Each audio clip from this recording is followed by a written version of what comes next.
வணக்கம் and welcome to delight cinemas. இந்த வீடியோவில் பார்த்தீங்கன்னா கேபிஒய் பாலா ஹீரோவாக அறிமுகமாயிருக்கிற படம் காந்தி கண்ணாடி. ஸோ இந்த காந்தி கண்ணாடி படத்தோடைய ரிவ்யூ அண்ட் இந்த படத்தை சுற்றி இருக்கக்கூடிய கான்ட்ரவர்சி இதை பற்றி தான் இந்த வீடியோவில் நம்ம டிஸ்கஸ் பண்ண போகிறோம். ஃபஸ்ட்டு ரிவ்யூக்குள்ளே போயிடலாம். இந்த காந்தி கண்ணாடி படத்தோடைய கதை என்ன அப்படின்னு பார்த்தீங்கன்னா, டைரக்டர் பாலாஜி சக்திவேல் இந்த படத்தில் காந்திங்கிற கேரக்டரில் நடிச்சிருக்காரு. அவருடைய மனைவியா ஆக்ட்ரஸ் அர்ச்சனா நடிச்சிருக்காங்க. அவங்களுடைய கேரக்டர் பேர் வந்து கண்ணம்மா. இவங்களுக்கு வந்து குழந்தைங்க கிடையாது. ஸோ தன்னுடைய மனைவியை ரொம்ப நேசிக்கிற ஒரு ஆளாக தான் வந்து காந்தி இருப்பார். இவங்க வந்து பார்த்தீங்கன்னா ஒருத்தவங்களுடைய 60ஆம் கல்யாணம் ஃபங்க்ஷன் வந்து அட்டன் பண்ணுவாங்க. அந்த ஃபங்க்ஷனில் கண்ணம்மா வந்து காந்தியை பார்த்து, நமக்கும் குழந்தைங்க இருந்திருந்தா இந்த மாதிரி நமக்கு 60ஆம் கல்யாணம் பண்ணி வச்சிருப்பாங்கல்ல அப்படிங்கிற மாதிரி சொல்லுவாங்க. அதை கேட்ட உடனே காந்தி மனசில் வந்து ரொம்ப ஆழமாக அது பதிஞ்சிரும். எப்படியாவது நம்ம மனைவி ஆசைப்பட்ட மாதிரி 60ஆம் கல்யாணம் நடத்தியே ஆகணும் அப்படின்னு ஒரு முடிவெடுத்து இவர் தேடி போகிற ஆள் தான் கேபிஒய் பாலா. கேபிஒய் பாலா வந்து பார்த்தீங்கன்னா ஒரு ஈவென்ட் பிளானராக வந்து இருப்பார். இந்த மாதிரி 60ஆம் கல்யாணம் பண்ணணும்னா எவ்வளோ செலவாகும் அப்படின்னு கேட்கும்போது 52 லட்ச ரூபா ஆகும் அப்படிங்கிற மாதிரி ஒரு கொட்டேஷன் வந்து அவர் கொடுப்பாரு. ஆனால் அவ்வளோ காசு வந்து இவர்கிட்ட கிடையாது. ஏன்னா காந்தி வந்து பார்த்தீங்கன்னா ஒரு செக்யூரிட்டியாக தான் வந்து வேலை செஞ்சுட்டு இருப்பார். இருந்தாலும் மனைவியோடைய ஆசையை நிறைவேற்றியே தீரணும் அப்படின்னு சொல்லி எப்படியாவது அந்த காசை ரெடி பண்ணணும் அப்படின்னு சொல்லி களத்தில் இறங்குறாரு. காந்திக்கு உதவி செய்கிற விதமாக காந்தி கூட சேர்ந்து கேபிஒய் பாலாவும் ஒன்றா வந்து டிராவல் பண்ண ஆரம்பிக்கிறாரு. ஸோ இவங்க எப்படி காசை ரெடி பண்ணாங்க, அதுக்கு நடுவில் என்னென்ன பிரச்சனைகள்லாம் இவங்க சந்திச்சாங்க, கடைசியாக 60ஆம் கல்யாணம் நடந்ததா இல்லையா அப்படிங்கிறதான் இந்த காந்தி கண்ணாடி படத்தோடைய மொத்த கதையுமே. ஒரு மேடையில் ராகவா லாரன்ஸ் வந்து கேபிஒய் பாலாவை பார்த்து உனக்கு என்ன ஆசை அப்படின்னு கேட்கும்போது அதுக்கு பாலா வந்து ஹீரோ ஆகணும் அப்படின்னு சொல்லுவார். ஓகே, உன்னை ஹீரோ ஆக்கிடலாம் அப்படின்னு ராகவா லாரன்ஸும் வந்து சொல்லியிருப்பாரு.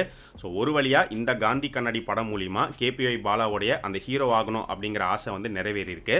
அது முழுமையாக நிறைவேறியிருக்கா அப்படின்னு கேட்டிங்கன்னா, இப்போ வெளியிலேருந்து பார்க்கும்போது கேபிஒய் பாலா ஹீரோவாக நடிக்கிற படம் காந்தி கண்ணாடி அப்படின்னு தான் அந்த படம் வந்து ப்ரொமோட் பண்ணப்பட்டுச்சு. அப்படி தான் வந்து இப்போ ரிலீஸ் பண்ணியிருக்காங்க. ஆனால் படமாக பார்த்து முடிக்கும் போது இந்த படத்தோடைய இந்த கதையோடைய ரியல் ஹீரோ யார் அப்படின்னு பார்த்தீங்கன்னா பாலாஜி சக்திவேல் தான். அவரை பேஸ் பண்ணி தான் இந்த மொத்த கதைக்களமே வந்து இருக்கும். இந்த கதையில் பாலாவும் இருப்பார். அப்படி தான் அவருடைய கதாபாத்திரம் இந்த படத்தில் இருந்துச்சு. பாலா கேரக்டரை இந்த படத்திலிருந்து நீங்கள் தூக்கிட்டீங்க அப்படின்னாலும் இந்த கதையை வந்து கொண்டு போக முடியும். ஸோ பாலா கேரக்டரை இன்னுமே ஸ்ட்ராங்காக எழுதியிருக்கலாம் அப்படிங்கிற மாதிரி தோணுச்சு. சரி, பாலா எப்படி பெர்ஃபார்ம் பண்ணியிருக்காரு அப்படின்னு கேட்டிங்கன்னா, அவருக்கு கொடுத்த ரோலை அவர் பண்ணியிருக்காரு. பட் இன்னுமே அவர் வந்து ஆக்டிங்கில் நிறைய இம்ப்ரூவ் பண்ண வேண்டியிருக்கு. ஏன்னா படம் பார்க்கும்போது நிறைய இடங்களில் வந்து அது ஃபீல் பண்ண முடிஞ்சுது. ஸோ இதுதான் அவருடைய முதல் படம். இன்னும் அடுத்தடுத்த வாய்ப்புகள் கிடைக்கும் போது இன்னும் பெட்டராக பெர்ஃபார்ம் பண்ணுவார் அப்படின்னு நினைக்கிறேன். அவரை தாண்டி இந்த படத்தில் நடிச்சிருக்கிற மீதி ஆர்டிஸ்ட் எல்லாருமே அந்தந்த கேரக்டருக்கு என்ன தேவையோ அதுக்கான பெர்ஃபார்மன்ஸை வந்து அவங்க கொடுத்துருந்தாங்க. டெக்னிக்கலாக பார்த்தோம் அப்படின்னா படத்தோடைய சினிமாட்டோகிராஃபி நல்லா இருந்துச்சு. மியூசிக் வந்து விவேக் மெர்வின் அவங்களுடைய மியூசிக்கும் வந்து ஒரு பெரிய ப்ளஸ்ஸாக தான் அந்த படத்துக்கு அமைஞ்சிருந்தது. பேக்ரவுண்ட் ஸ்கோராக இருக்கட்டும், சாங்ஸ், மெயினாக வந்து இந்த படத்தோடைய கிளைமேக்ஸில் வரக்கூடிய அந்த ஒரு சாங் வந்து ரொம்பவே நல்லா இருந்துச்சு. இந்த படத்தோடைய ஸ்டோரி அண்ட் ஸ்க்ரீன் பிளே பார்த்தோம் அப்படின்னா ஸ்டோரி கூட ஓரளவுக்கு ஓகே அப்படின்னாலும் அதை எக்ஸிக்யூட் பண்ண விதம் இன்னுமே வந்து நல்லா பண்ணியிருக்கலாம். படத்தோடைய first half and second half ரெண்டு ஹாஃப்லுமே வந்து பார்த்தீங்கன்னா நல்லாவே லேக் வந்து ஃபீல் பண்ண முடிஞ்சுது. பெரிய சுவாரஸ்யமான சீன்ஸ் அப்படிங்கிற மாதிரிலாம் எதுவுமே வந்து கிடையாது. எல்லாமே வந்து ஃப்ளாட்டாக தான் வந்து இருந்துச்சு.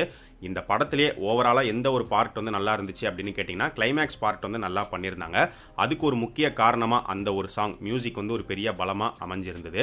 அண்ட் எமோஷனல் கனெக்டை பொறுத்த வரைக்கும் இந்த படத்தில் வந்து நிறைய இடங்களில் எமோஷனல் கனெக்ட் வந்து ட்ரை பண்ணியிருக்காங்க. பெருசாக ஒர்க் அவுட் ஆகலை. ஒர்க் அவுட் ஆன ஒரே இடம் வந்து கிளைமேக்ஸ் மட்டும்தான். சீன்ஸ்லுமே வந்து பார்த்தீங்கன்னா இன்கம்ப்ளீட்னஸ் அப்படிங்கிறது இருந்தது. ஒரு சில இடங்களில் வந்து ஒரு சீன் ப்ராப்பராக ஸ்டார்ட் ஆகி கம்ப்ளீட் பண்ணி அடுத்த சீன் ஸ்டார்ட் ஆகிற மாதிரி இல்லாத ஒரு ஃபீலும் வந்து ஒரு சில இடங்களில் வந்து கொடுத்துச்சு. ஸோ மொத்தமாக இந்த காந்தி கண்ணாடி எப்படிப்பட்ட ஒரு படமாக அமைஞ்சிருக்குன்னு கேட்டிங்கன்னா, என்னை பொறுத்த வரைக்கும் ஒரு பிலோ ஆவரேஜ் படமாக தான் வந்து இருந்துச்சு. பார்க்கணுமா வேணாமா அப்படிங்கிறத நீங்களே வந்து முடிவு பண்ணிக்கோங்க. இந்த படத்தில் அடல்ட் கண்டென்ட்லாம் எதுவுமே கிடையாது. ஃபேமிலியோடு வந்து பார்க்கலாம்.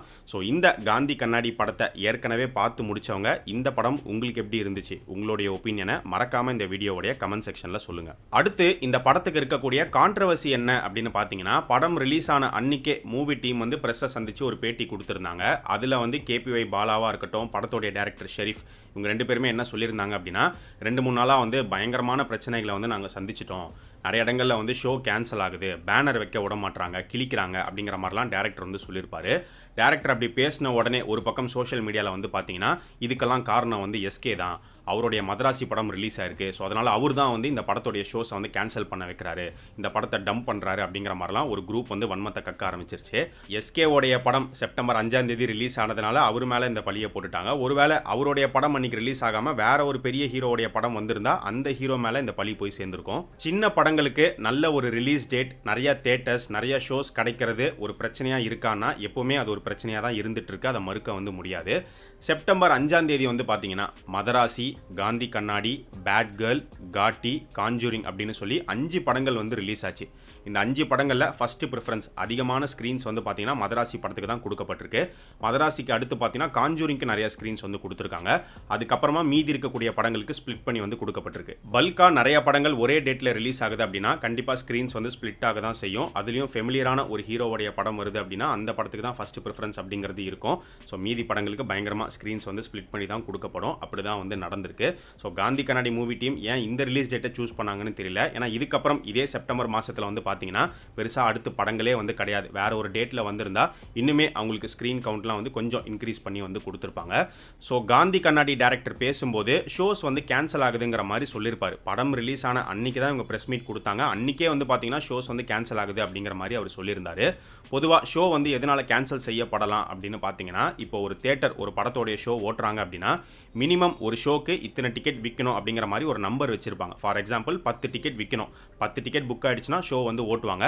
10 டிக்கெட் கூட புக் ஆகலை அப்படின்னா ஷோவை வந்து கேன்சல் தான் பண்ணுவாங்க. அது வந்து எந்த படமாக இருந்தாலும் சரி. வேற எந்த வகையில் ஷோ கேன்சல் செய்யப்படலாம் அப்படின்னு பார்த்தீங்கன்னா, ப்ரொடக்ஷன் சைடில் இருந்து அவங்களுக்கு மணி இஷ்யூஸ் இருந்து அவங்க சரியாக பணம் கட்டலை அப்படின்னாலும் ஷோ வந்து கேன்சல் செய்யப்படும். ஆனால் டேரக்டர் வந்து தெளிவான ரீசன் கொடுக்கவே இல்லை. ஷோலாம் கேன்சல் ஆகுதுங்கிறத மட்டும்தான் மொட்டையாக வந்து சொல்லியிருந்தாரு. அடுத்து பார்த்தீங்கன்னா பேனர் வைக்க விட மாட்டாங்க, பேனர் வச்சா கிழிக்கிறாங்க அப்படிங்கிற மாதிரி ஒரு வார்த்தை சொல்லியிருப்பாரு. இப்போ ஒரு தியேட்டரில் ஒரு படத்தை எடுத்து ஓட்டுறாங்கன்னா கண்டிப்பாக அந்த படத்தோடைய பேனர் அப்படிங்கிறது பிளேஸ் பண்ணி தான் இருக்கும். அது பெரிய பேனரோ சின்ன பேனரோ கண்டிப்பாக பேனர் வைப்பாங்க. அதை மீறியும் பேனர் வைக்க விட மாட்டாங்க, கிழிக்கிறாங்க அப்படின்னா யார் அதெல்லாம் பண்ணுறா அப்படிங்கிறதையாவது அவர் வெளியில் டேரெக்டாக சொல்லியிருக்கணும். அதையும் வந்து அவர் சொல்லலை. இப்படி மொட்டையாக பேசுறதுனால எந்த ஒரு பிரச்சனைக்கும் தீர்வு கிடைக்க போகிறது கிடையாது.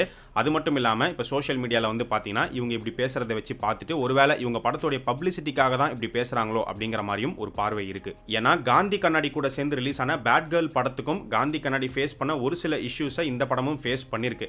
ஏன்னா பேட் கேர்ள் படத்துக்கும் பார்த்தீங்கன்னா நிறைய ஸ்க்ரீன் கவுண்ட் அப்படிங்கிறது கிடைக்கல, கம்மியாக தான் ஸ்க்ரீன்ஸ் வந்து கிடச்சிருக்கு. பேட் கேர்ள் படத்துக்கும் ஷோஸ் வந்து நிறைய கேன்சல் ஆயிருக்கு. ஆனால் அவங்க அதை பெருசாக வெளியில் வந்து பேசின மாதிரி வந்து தெரியல. அவங்க படத்தை ப்ரொமோட் பண்ணாங்க, படத்தை ரிலீஸ் பண்ணாங்க, போயிட்டாங்க. இன்னொரு பக்கம் பார்த்தீங்கன்னா கேபிஒய் பாலா வந்து எஸ்கே உடைய ரூட்டை வந்து ஃபாலோ பண்ணுறாரு அப்படிங்கிற மாதிரியும் ஒரு பார்வை இருக்குது. ஏன்னா இப்போ எப்படி காந்தி கண்ணாடிக்கு கேபிஒய் பாலா அவருடைய டீம் வந்து பேசுகிறாங்களோ இதே மாதிரி ஒரு டைமில் எஸ்கே வந்து ரெமோ படத்துக்கு பேசினார். எவ்வளோ பிரச்சனை கொடுப்பீங்க அப்படிங்கிற மாதிரி கண் கலங்கி வந்து பேசினார். அவருமே வந்து பார்த்தீங்கன்னா யார் பிரச்சனை கொடுத்தா என்ன பிரச்சனை கொடுத்தா அப்படிங்கிறத பெருசாக வந்து சொல்லியிருக்கவே மாட்டார். அந்த டைமில் அந்த வீடியோ வந்து வைரல் ஆனதுக்கப்புறமா இதுக்கு பின்னாடிலாம் தனுஷ் தான் இருக்காரு, தனுஷ் தான் அந்த வேலையெல்லாம் பண்ணுறாரு அப்படிங்கிற மாதிரி ஒரு கான்ட்ரவர்சி கிரியேட் ஆச்சு. ஸோ நீங்கள் இந்த காந்தி கண்ணாடி படத்தை பற்றி, இந்த படத்தோடைய இஷ்யூ பற்றி உங்களுடைய ஒப்பீனியன் என்ன, நீங்கள் என்ன நினைக்கிறீங்க அப்படிங்கிறத இந்த வீடியோவுடைய கமெண்ட் செக்ஷனில் சொல்லுங்கள்.